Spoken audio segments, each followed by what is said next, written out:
Hey guys, so this is the intro to Psych memory lecture. I realized I did the learning one and posted that, but I did not do one for memory. So this is just going to be a quick little summing up of your slides for your memory lecture. Make sure you get all your, CLOs, your class learning objectives, you understand those to pass the exams. So I'm going to go through the things that I find are the most important to focus on.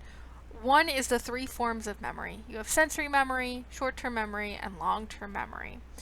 And with sensory memory, it's really just your auditory, visual memory, things like that. So, for example, echotic is auditory because you see an echo. Iconic, it's an icon, that's visual. That's some good ways to remember sensory. For short-term memory, it's also called working memory, but for the purpose of your exams, you'll see short-term memory. And this is that you are able to hold on information you're currently thinking about really no longer than 20 seconds. I suggest watching that little video that I have posted in there. But Miller's number definitely relates back to short-term memory. On your exam, I will take Miller's theory or magic number. And what this is the number of objects a person can remember are 7 plus or 2 minus digits, things, whatever.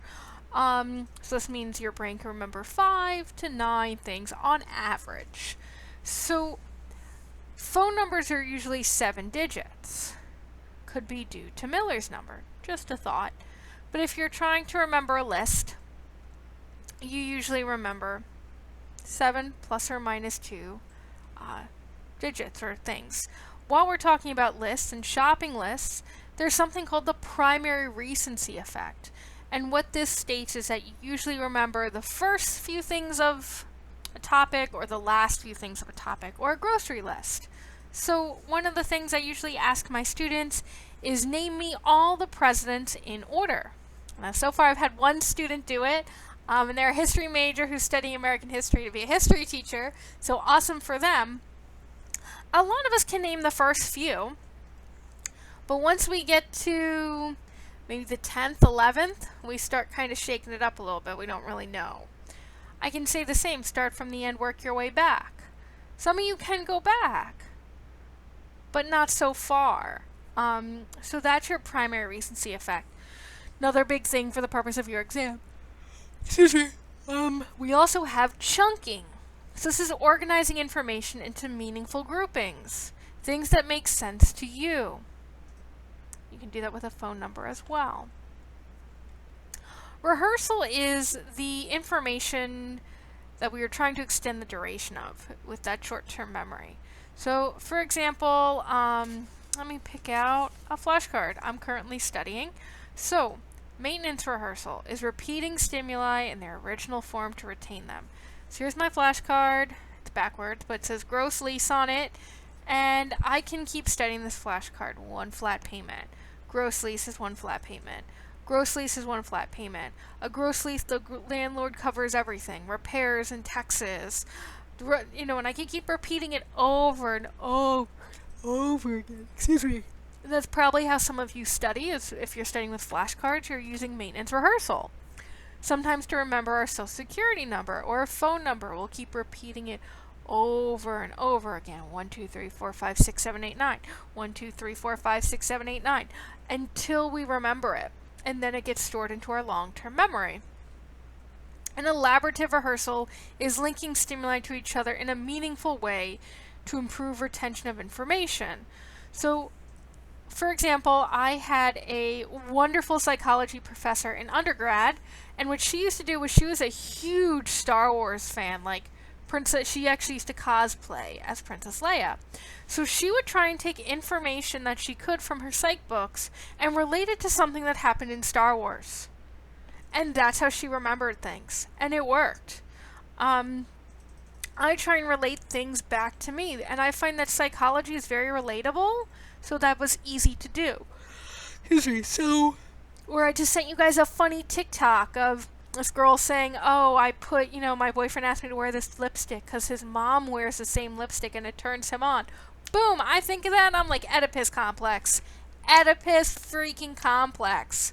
Or when I'm talking about the Electra complex, there was this movie with Jennifer Garner. It's a sequel from Daredevil. And I'm like, boom, Electra, because some things in that movie just remind me of the Electra complex. How my brain works. Or I try and always compare things to movies or film or music, or if you know me, I'm very big into like media things. So that's how I like to link my studies together, is from movies and film. You'll find what works for you. Boop, boop, boop, boop, boop. Long-term memory. There's your primary recency effect. Okay. We have different types of long-term memory. I'm on slide 28 out of 45. And things that we have of long-term memory are usually factual things about the world or factual things about our lives. So I can ask you, how old were you when you first learned how to ride a bike? If you're me, you never learned how to ride a bike. But one of you could have been 8, another of you could have been 12, another one could have been 6. That's all relative to you. But I can ask, who was the Republican candidate in the 2020 election? And that's a worldly fact that you would know as Donald Trump. That doesn't change from Mary to Barbara to Steve. That's a fact. So with those, we have semantic, episodic, and explicit. So that semantic is your knowledge of the facts of the world. Episodic is a recollection of the events in your life. So one of the things I want to put on here, because this is on your test and everybody always gets this wrong, is procedural memory, which is a form of long-term memory. It's a memory of our skills and our habits. So I always think of this as a procedure or something that I do on a daily basis. So this could be tying my shoes. This could be playing the B-flat scale on my flute. This could be making my grandfather's sauce. I don't need his recipe. Heck, I don't even have his recipe. But I know I need two cans of Tudoroso tomatoes. I need a can of Tudoroso tomato paste. I need a sweet and low. I need a little of this, a little of that, a handful of this. Nothing's actual amounts. But it's a memory of a habit of mine. A procedural habit could be your morning routine in the morning. You get up, you check your phone for 20 minutes, then you get in the shower, then you brush your teeth, then, whatever it is. Those are procedural memories. So, and going back to that procedural memory, that can go back also to that, the chaining skills that you have with learning. You don't need to tell yourself how to tie your shoes. It's a procedure that you do. It's a memory. It's a skill that you do that you learn from shaping and chaining.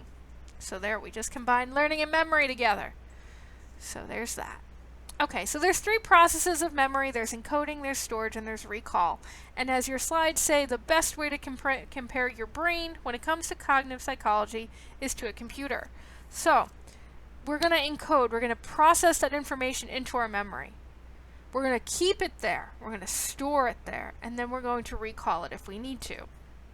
I'll see if I can find that video of SpongeBob where he's burning all the files from his brain as a way of storage and recall and forgetting. So ways that we can encode things first is we're paying attention. I know we have so much information coming in, especially when we're home and we're learning. We got our cell phone, we got our tablet, we got Netflix going on in the background. We got our families talking. The dog or the cat needs something. It's really important that we're paying attention when the information is getting encoded into our brain. And ways that we can encode information is through the mnemonics, peg word method, and music. So I look for mnemonics for your exam, not an acronym. Don't give me acronyms. Give me mnemonic. And a mnemonic is a learning aid that enhances recall. So I'm going to ask you, if I say, please excuse my dear Aunt Sally, what does that mean? And I'm waiting for my loud yelling at the screen, because you know. Or if you're a music person, every good boy does fine. What does that mean? So, there's that. We have music, which is learning information in a melody. I always like to make fun of myself, so here is one way that I learned how to spell my name. M-E-L-A-N-I, M-E-L-A-N-I, Melanie spells Melanie. My mom made that up when I was a kid so I could learn how to spell my name. And it was something that stuck. Some of us make silly songs to remember things. I know there's like DNA songs that I've seen on the internet. If that helps you learn information, go for it. The way that I teach my Chinese students is a lot of things I do is in a sing-song way, which I know is a negative way because of how we speak English. We don't really do it in a sing-song. But my students remember it more than if I just flat out asked a question. So, music. I don't really talk about peg word method. Okay, we have a storage. So, big thing with this is schemas, which is, by the way, Piaget.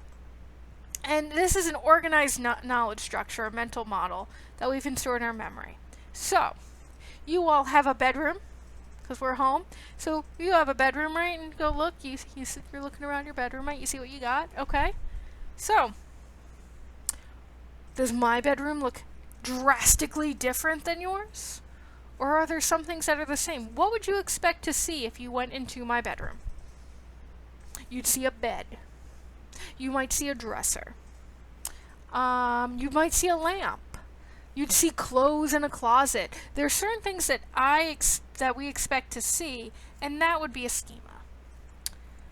Okay, recall and retrieval, no. Relearning, no. Okay, why you shouldn't cram for an exam. So we have distributed versus mass practice. Distributed learning is the fact that you're doing a little bit every day to learn the material. So we're doing 20 minutes of learning today, 20 minutes of memory, and we're going to keep doing this kind of setup because our exam's in 3 weeks, right? But one of the things we don't do is our exam's on Monday. I haven't looked at the work yet. So Sunday night I'm going to look at everything, which is honestly what I'm doing for an exam right now. Here's my flashcards I still haven't studied. I have an exam soon. Maybe I'll study the day before. But don't do it. Don't do it. What happens is that your brain cannot remember all that information. So current studies show that when you are studying, your brain really only remembers the first 15 minutes of what you're studying and the last 15 minutes of what you're studying. Oh my God. Primary recency effect, guys. So the way that they're saying to study is study 15 minutes and then take a break. A 15-minute break. And then 15 minutes and then take a 15-minute break. And what they're showing is that students who do that are actually doing better on exams compared to the ones that are studying for an hour and really only remembering a half hour of their studying. So hopefully that helps you. Okay, encoding specificity. For the purpose of your exam, do not use that for an answer. I want the specific answer of what I'm asking you. That is not an answer because it's related to two different things. Don't give me that answer. You give me that answer, it's a 0. Maybe a 1. But it's not the correct answer. So we have two different types of dependent learning. We have context-dependent learning and state-dependent learning. Starting with context, this is that your original memory should match the retrieval context. So what I typically do is, not that I give you guys assigned seats, but where you guys choose to sit is where you sit. You move, I move you back. Reason is due to context-dependent learning, the theory is that you'll do better on an exam or assignments when you're sitting in the seat that you learn the material in. Because you can possibly picture the board, you can still remember the sound that you heard. So that's context-dependent learning. State-dependent learning states that you're going to be in the same state of mind. Not that I'm encouraging this at all in any way, shape, or form. There's my disclaimer.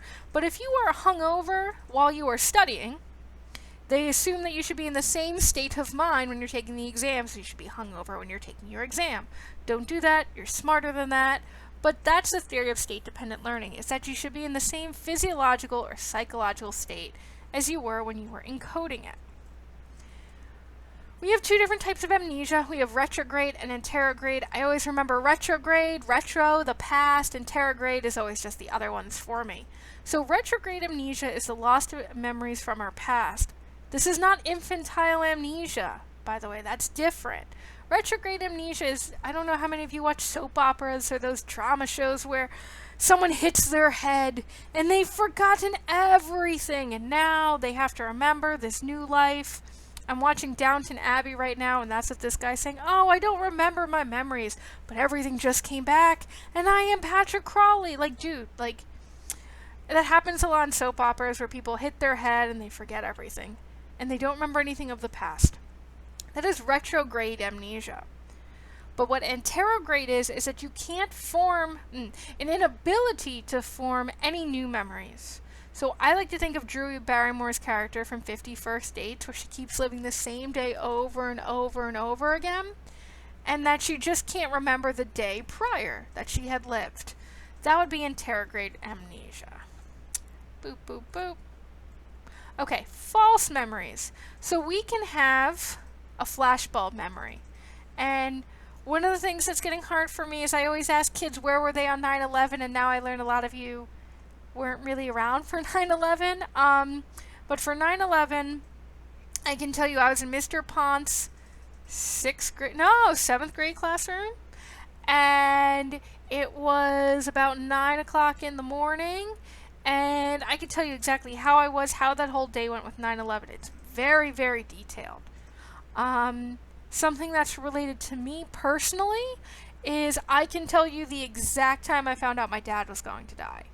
I can actually, I can relive that whole entire moment from the moment I found out for that whole night. It's very, very detailed. So that would be a flashbulb memory.